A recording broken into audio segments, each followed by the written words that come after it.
So what I wanted to do today is talk through bringing some of the iconic characters back to screen. So from the very, very beginning with that, how do you approach casting those roles? Is point number one, let's make a list of actors who look like these iconic characters?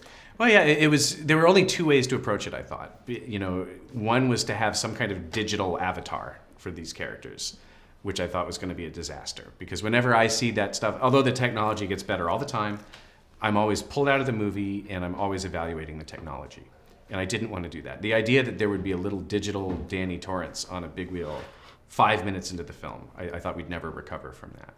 And so once that was eliminated as a possibility, then I looked at how we were treating the hotel itself. Okay, if we're revisiting this iconic visual language of Kubrick, knowing that I would do my best to recreate the hotel as best I could, but that we were still going to be doing our own thing kind of within its walls, how do I apply that philosophy to the characters? And the answer that felt the most honest and that felt the most respectful was to try to find actors who would remind me a little of those iconic characters, just enough to kind of point my memory in that direction, but then beyond that, who would not be doing an impression or a parody of those performances, who would then hopefully be able to just inhabit the character. So it became about Dick Halloran and not Scatman Carruthers, but with just enough notes to kind of tilt my brain that way. With that in mind, What is your note giving like on set with them? So you're never essentially saying,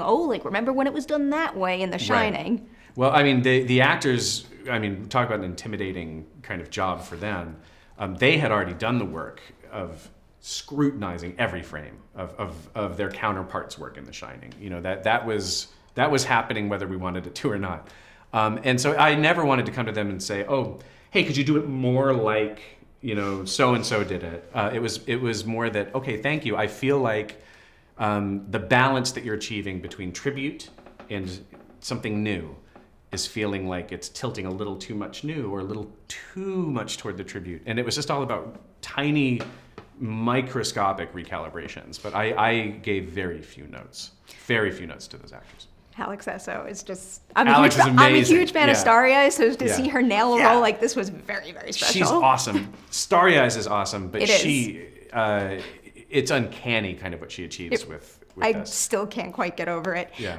As a big fan of the book, I also wanted to ask you, what was the most difficult thing to take out of this adaptation? The first thing that might have come to my mind is maybe a certain relationship. A relationship. That's probably it. Yeah. The amount of real estate it would have taken to properly tell that story of Abra's lineage, I didn't have the time. And the other thing that I thought was powerful too was that as cool as that story was, the absence of that lineage being in the film allowed Abra Stone herself to kind of stand out even more, to not make it so that, in order to really kind of be a character with The Shining, you have to be a Torrance. It broadened the story, it opened it up, and it supported what Dick Halloran said about how many people in the world had The Shining, how few of them knew it. And it made the relationship between Dan and Abra, I thought there was something special about it without that additional level of connection.